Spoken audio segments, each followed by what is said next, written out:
ओम शांति। आज सुनते हैं प्यारे बाबा की 25 फरवरी की मुरली से दिल में छपने वाली गहराई की बातें। आज की मुरली अव्यक्त मुरली और बाबा ने कहा सर्व प्राप्तियों को स्मृति में इमर्ज रख अपनी अचल स्थिति का अनुभव करो और जीवन मुक्त बनो। ये था आज की मुरली का टाइटल। फिर बाबा ने आज सबसे पहले तो आज भाग्य विधाता बाप अपने भाग्यवान बच्चों को देख हर्षित हो रहे हैं। बाबा ने कहा कितना बड़ा भाग्य है, अपने विश्व के सब भाग्यवान बच्चों को देख हर्षित हो रहे हैं। आज बाबा ने भिन्न भिन्न भाग्य स्मृति में दिलाए। बाबा ने कहा कितना बड़ा भाग्य जन्मते ही मिला। आप संबंध से भाग्य मिला ना, कितनी प्राप्तियों का अनुभव हुआ, संबंध का अनुभव हुआ।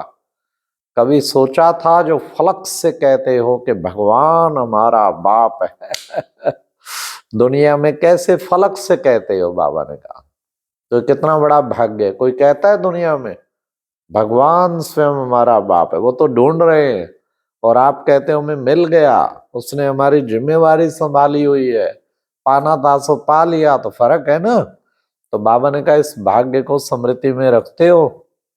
बाप रूप से परमात्मा पालना का कितना बड़ा भाग्य है। पिता बन के कितनी बड़ी प्राप्तियां करा रहे हैं। 21 जन्मों की बादशाही कभी स्वप्न में भी सोचा था? तो सोचो। और फिर कैसे बाबा प्यार से हमें पालना दे रहे हैं और संबंध का अनुभव।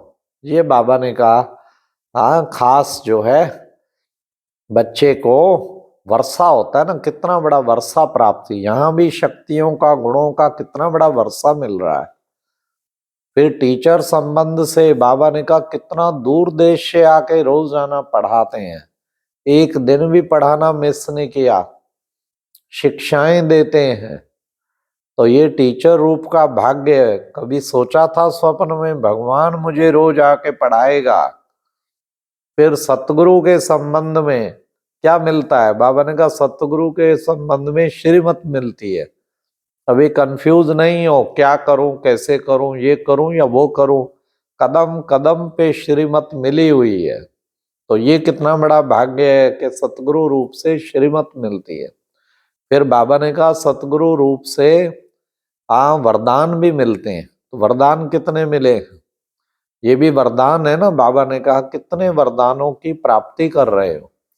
तो सतगुरु रूप से वरदानों का प्राप्ति होना। रोज वरदान मिलता है वो तो है ही है, लेकिन साथ साथ भी कदम कदम पे भी कितने वरदान। वरदान माना जिसमें मेहनत ना हो। हर बच्चे को कुछ ना कुछ सतगुरु से वरदान मिले हुए हैं। फिर बाबा ने कहा कि बच्चे समय आपका इंतजार कर रहा है। हे विश्व परिवर्तक आत्माएं, कब परिवर्तन करें लाएंगे? प्रकृति आपका इंतजार कर रही है। हे प्रकृति पति आत्माएं,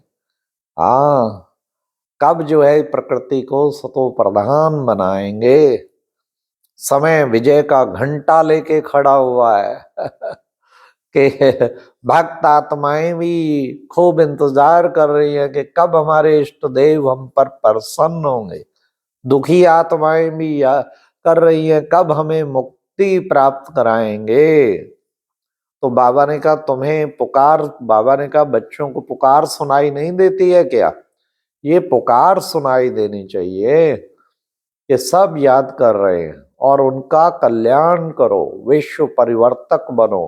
हे विश्व कल्याणकारी आत्माएं, बाबा ने कहा इन सब की पुकार सुन के उपकार करो। फिर बाबा ने कहा कि बच्चे कितने भाग्य मिले हैं। ब्राह्मण जन्म से लेके अब तक कितने भाग्य मिले हैं, उनको स्मृति में लाओ। उनको स्मृति में लाएंगे तो किसी भी प्रकार का विघ्न ठहर नहीं सकता। बाबा ने कहा भाग्य की स्मृति मर्ज हो जाती है, उसे सदा इमर्ज रखो। फिर ये कभी नहीं कहेंगे क्या करूं, मेरा योग नहीं लगता, क्या करूं, सोल कॉन्शियस नहीं बन पाता, बॉडी कॉन्शियस में आ जाता हूं, क्या करूं, परिस्थितियां ऐसी हो जाती हैं, समस्याएं जो हैं। बाबा ने कहा ये भाग्य की प्राप्तियों की लिस्ट बनाओ और उनको फिर सदा बुद्धि में दौड़ाते रहो, बुद्धि में इमर्ज रखो। फिर जो है स्वतः और सहज योगी बन जाएंगे और निर्विघ्न बन जाएंगे, हलचल में कभी नहीं आएंगे। बाबा ने कहा आपका ही यादगार बना हुआ है ना अचल घर, उसे हलचल घर तो नहीं कहते ना, अचल घर। तो ऐसे अचल घर बाबा ने कहा जो बना हुआ है, तो माना कभी भी हलचल में नहीं आना। आज बाबा ने कहा 100 हिमालय जैसे विघ्न भी आ जाए तो भी बुद्धि जरा भी ना हिले। हमारा हम तो हैं ही विश्व कल्याणकारी, बाप की संतान विश्व कल्याणी। कल्याण तो हो ही नहीं सकता, ऐसी बुद्धि अचल हो, अडोल हो। तो बाबा ने आज बच्चों को कितना उमंग दिलाया, मधुबन वालों की भी महिमा की। बाबा ने कहा मधुबन है शीश महल, सब मधुबन को देखते हैं। अर्जुन है मधुबन, निमित्त पहले मधुबन वाले बनते हैं। बाबा ने कहा सबसे पहले हैं मधुबन वासी, फिर आती है देश विदेश की टीचर्स। कितना बड़ा बाबा ने हाँ वो दे दिया ओहदा। इसलिए बाबा ने कहा कि बच्चे, मधुबन वालों ने संकल्प किया है परिवर्तन का और बाबा देख रहे हैं, अंतर आ रहा है। फिर बाबा ने कहा कि बच्चे दृढ़ संकल्पधारी भव। ये नहीं होगा या नहीं होगा, नहीं हुआ ही पड़ा है, करना ही है। दृढ़ संकल्प धारण करो तो दृढ़ता में सफलता है ही है। हो नहीं सकता सफलता ना हो, असंभव को संभव करने वाले। बाबा ने कहा 30 वर्ष वालों ने सेरेमनी मनाई, फंक्शन मनाया, बाप देके खुश हुए, वो अच्छा किया।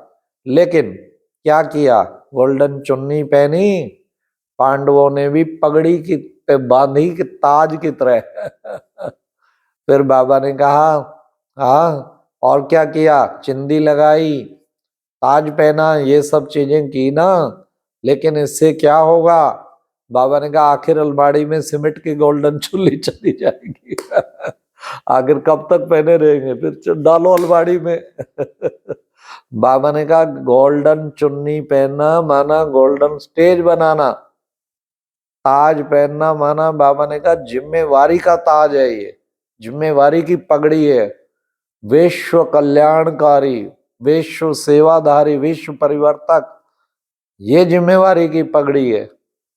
इसलिए बाबा ने कहा मनाया अच्छी बात है, लेकिन मनाना अर्थात बाप के विश्व के कार्य में जिम्मेवारी धारण कर मददगार बनना, ये बाबा ने कहा। तो ऐसे मददगार बनेंगे। फिर बाबा ने कहा कि 18 जनवरी को फिर बाबा आएंगे, तो क्या इस वर्ष को मुक्ति वर्ष मनाओगे। बाबा पूछेंगे मुक्ति वर्ष मनाया, हाँ तो सबको मुक्ति वर्ष की तरह ही मनाना है। इसलिए बाबा ने कहा जब सुनते हैं ना बाबा कोई अच्छा नहीं लगता, बच्चे मेहनत करते हैं, योग में भी युद्ध करते हैं, योग नहीं लगता तो ऐसे रहमदिल बच्चों को बाबा कहते हैं कि बस तुम अपनी प्राप्तियों की लिस्ट जो है ना वो बुद्धि में जरूर रखो, उससे फिर सब कुछ सहज हो जाएगा। फिर बाबा ने कहा कि बच्चे, आज की मुरली में वरदान था ब्राह्मण जीवन में एक बाप को अपना संसार बनाने वाले स्वतः और सहज योगी भव। जब संसार ही एक बाप है, कोई और है ही नहीं, ब्राह्मण जीवन में बाप को ही संसार बना लिया कि विघ्नों को खत्म करने में मददगार कौन, नंबर 1 पे बाबा है, बाबा बैठा है। हाँ ये कौन करेगा, बाबा है। मेरे को निरंतर योगी कौन बनाएगा, बाबा। बाबा बाबा बाबा। आज बाबा ने कहा ऐसे, इसलिए जी हाँ पर भी बाबा ने आज कहा छोटी छोटी कॉमन बातों में जी हाँ करना माना मार्क्स जमा करना। इसलिए जी हाँ करो, जो भी डायरेक्शन मिलते हैं निमित्त आत्माओं से, बाप दादा से, दीदियों दादियों से, उनका तो रिगार्ड जरूर रखना है, आज बाबा ने कहा। फिर आज की मुरली में स्लोगन था बाप समान अव्यक्त व विदेही बनना, यही अव्यक्त पालना का अनुभव करना है। आज भी बाबा ने अशरीरी बनो प्रैक्टिस कराई, इसलिए 1 सेकंड में बाबा ने कहा यही लास्ट में पास विद ऑनर करेगा। तो बाप समान अव्यक्त व विदेही बनना, यही अव्यक्त पालना का अनुभव करना। ओम शांति। ये थी आज की मुरली से दिल में छपने वाली गहराई की बात। ओम शांति।